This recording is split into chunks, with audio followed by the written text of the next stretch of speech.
ಕಾಬೂಲ್ ಕಡಲೆಕಾಳಲ್ಲಿ ಒಂದು ಚಾಟ್ ರೆಸಿಪಿನ ಮಾಡ್ತಾಯಿದ್ದೀನಿ. ಒಂದು 6 ಅವರ್ಸು ಸೋಕ್ ಮಾಡಿರೋಂಥ ಕಡಲೆಕಾಳನ್ನ ತೊಗೊಂಡು ಅದಕ್ಕೊಂದು ಸ್ಪೂನಷ್ಟು ಸಾಲ್ಟ್ ಹಾಕಿ ಒಂದು 2 ವಿಷಲ್ನ ಕೂಗಿಸ್ಕೊಂಡಿದ್ದೀನಿ. ಸೊ ಇದು ಬಾಯ್ಲ್ಡ್ ಆಗಿರೋ ಕಡಲೆಕಾಳು.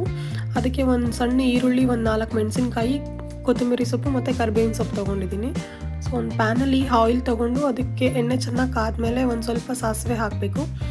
ಆಮೇಲೆ ಒಂದು ಸಣ್ಣ ಸ್ಪೂನಲ್ಲಿ ಉದ್ದಿನಬೇಳೆ, ಮೆಣಸಿನ್ಕಾಯಿ, ಕರಿಬೇವಿನ ಸೊಪ್ಪು ಹಾಕಿ ಚೆನ್ನಾಗಿ ರೋಸ್ಟ್ ಮಾಡಿ, ಆಮೇಲೆ ಆನಿಯನ್ ಹಾಕಿ ಚೆನ್ನಾಗಿ ಫ್ರೈ ಮಾಡಿ, ಬ್ರೌನ್ ಕಲರ್ ಆಗೋವರೆಗೂ ಫ್ರೈ ಮಾಡ್ಕೋಬೇಕು.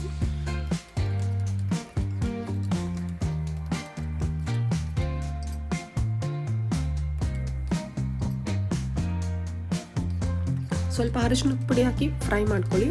ನಮಗಿಲ್ಲಿ ಫ್ರೆಶ್ ಕೋಕೋನಟ್ ಸಿಗಲ್ಲ, ಹಾಗಾಗಿ ನಾನು ರೆಸಿಕೇಟೆಡ್ ಕೋಕೋನಟ್ನ ಯೂಸ್ ಮಾಡ್ತಿದ್ದೀನಿ. ಸೊ ಚೆನ್ನಾಗಿ ಫ್ರೈ ಮಾಡ್ಕೊಳ್ಳಿ.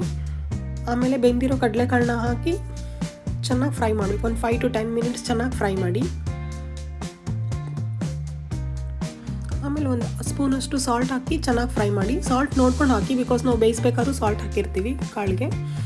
ಸ್ವಲ್ಪ ತುರಿದಿರೋ ಕ್ಯಾರೆಟ್ ಹಾಕಿ ಮತ್ತು ಸ್ವಲ್ಪ ಕೊತ್ತಂಬರಿ ಸೊಪ್ಪು ಹಾಕಿ 1-2 ಮಿನಿಟ್ಸ್ ಫ್ರೈ ಮಾಡಿ. ಇದನ್ನು ಸ್ನ್ಯಾಕ್ಸ್ ಆಗಿ ಸಂಜೆ ಮಕ್ಕಳಿಗೂ ಕೊಡ್ಬೋದು ಮತ್ತು ಊಟಕ್ಕೆ ಸೈಡ್ ಡಿಶ್ ಆಗಿ ಮಾಡ್ಕೋಬೋದು.